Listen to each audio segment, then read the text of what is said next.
thing that is raising concerns from fans, and pretty much people is demanding answers from none other than WNBA Commissioner Kathy Engelbert. Let me pull up this picture right here, guys, because this one right here is crazy, bro. I mean, just crazy. The WNBA must have thought no one would notice the footage of Caitlin Clark getting shoved to the ground by Ryan Howard. Seriously? Clark tried to stand up, and Howard straight up body blocked her like she was guarding a vault. And the ref? Just stood there like they were officiating a tea party. Not a foul, apparently. Clark gets pushed around, thrown to the floor during games, and teammates are standing there, just looking, not doing anything. Sophie Cunningham will do something. While other players get a microphone put in front of them, doing their media interviews, while they regurgitate the same nonsense, the same word salad that Stephanie White lies says, Sophie Cunningham will say, and here's the wild part, that wasn't even the worst of it. Caitlin Clark spent the game getting manhandled like she was trying out for a linebacker spot. Pushed. Grabbed. Hip-checked. Held. Over and over. Sure, a few whistles came, maybe the refs remembered cameras exist. This is the picture right here that has went viral. Yeah, this is the storybook of Caitlin Clark's season, bro. That's just all I can say. Look at this. Somebody said this shot from the Fever versus the Fever versus Dream game. Look at Caitlin's face as she passes the ball. She's literally on her knees. Somebody's hovering over her back. Somebody said it's 1 in 15 missed foul calls. This is ridiculous. And this right here shows you that the WNBA referees has a hidden agenda against Caitlin, bro. It's just simple as... Let's stop pretending this is accidental. Opposing teams love going after Caitlin Clark. They've cracked the code, the refs won't blow the whistle. Not for her. Why? So, the big way they were able to neutralize Caitlin Clark, and I think it was almost an issue with Stephanie White as much as anything, is they were manhandling her. They were manhandling Caitlin Clark early in that game. Like, they had two hands on her. They were fully getting into the we are grabbing her and we don't really care. Like, that was their goal. Their goal was they were out there to maul Caitlin Clark. They had they had absolutely no intention of doing anything other than mauling. It's outrageous. The numbers don't lie. Clark has taken 17% of all flagrant fouls this WNBA season. 17%.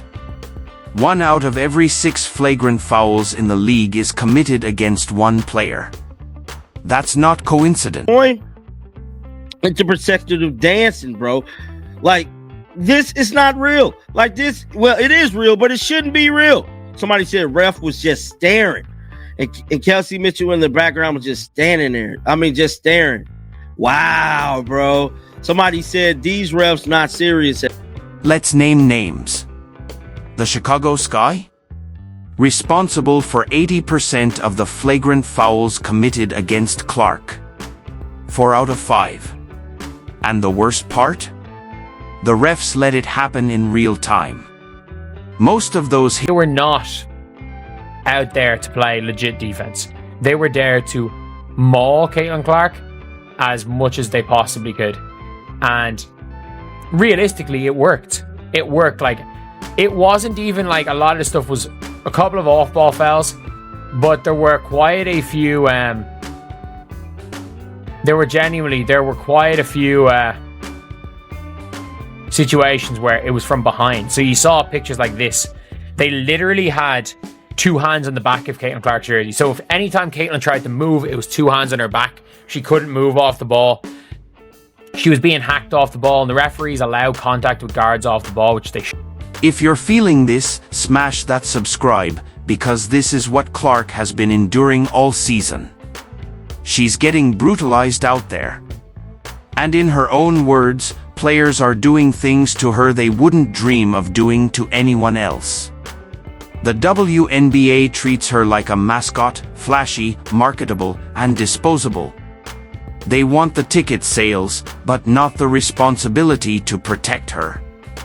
I think everybody is physical with me. They get away with things that probably other people don't, Clark said. And she's 100% right. The Indiana Fever won by 17 points last night. 17. And this is how they played defense against Caitlin Clark all night. Jordan Canada, career game. Over 30 points. She had 6 made threes in the first half. She played defense like this on Caitlin Clark all night, despite the fact that Caitlin Clark played limited minutes. 12 points, 4 rebounds, 9 assists, and helping lead her team to a 17-point win. This is how they played defense on her all night. Indiana Fever head coach Stephanie White finally snapped.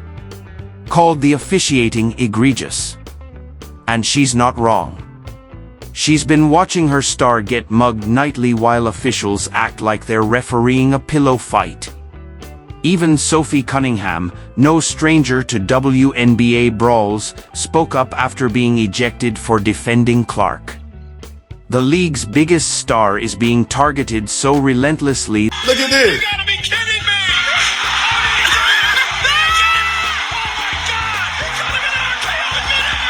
Like, what are we doing here? I tell y'all all the time. Every time people play the Indiana Fever, they do too much. Bree Jones almost took out like 3 people that game. Matter of fact, let's watch it again. Watch the clock. And I bet y'all gonna say, oh, it was an accident. Because every time somebody do something to somebody on the Indiana Fever, y'all say it's an accident. I know. But here's what makes it all sweeter. Caitlin Clark didn't fold. She took every hit and responded the only way she knows how, by winning. The Fever smoked the Atlanta Dream 99-82. Clark ran the floor like a maestro with 9 assists, controlling tempo and elevating everyone around her. Even with her shot not falling, just 1-for-7 from deep. I thought I was just a really good floor general tonight, she said. That's leadership. That's poise. That's what stars. See how easy it is when you just let Caitlin play ball and others follow suit? Instead of trying to put a square peg in a round hole. This was a tale of 2 halves. A tale of 2 halves. A half where the Indiana Fever let Jordan Canada have wide open shots, and a half where they decided to play defense and shut Jordan Canada down and not let Ryan Howard get off. Indiana dropped 59 points in the second half, their best of the season, and tied for best in 7 years. Total? 99 points, second highest all year. This wasn't just a win, it was a message. You can foul her. You can hack her. But she's still going to torch you on the scoreboard. Because when skill meets grit, the dirty tactics don't stand a chance. Clark's response to violence is brilliance. Every time they try to break her, she gets better. She might not get as many open threes as she usually does. She might not get the opportunity to shoot logo threes unless it's in transition, and that's all okay. That's the growth and the physicality of the WNBA. But her drawing attention to herself, either by on-ball or off-ball, is allowing her teammates to get in good scoring positions and for them to cook, and for that, Aerie driving in and dishing to Tasha Howard. Like, there's so many good things going on around Caitlin Clark that even when she's in the corner, they're still able to be successful. Let's talk legacy. Despite the beatdowns, Caitlin Clark is putting together a rookie season for the ages. She now holds the WNBA single-season assist record, 337. She shattered the rookie scoring record, 769 points. First rookie ever with a triple-double. 19 assists in 1 game. And don't forget the rookie record for threes made, 122 and counting. She's not just surviving. She's rewriting the league record books, while being fouled harder than anyone else. Assists and 5.7 rebounds. That's not rookie stuff. That's all-star production, under pressure, under attack, under a microscope. Her toughness? Off the charts. Her impact? Unstoppable. How much the WNBA hates Caitlin Clark. Like, I saw today that they picked Angel Reese to be like the cover athlete for 2K, and I just think it's funny how no one really ever cared about the WNBA. They barely made any money.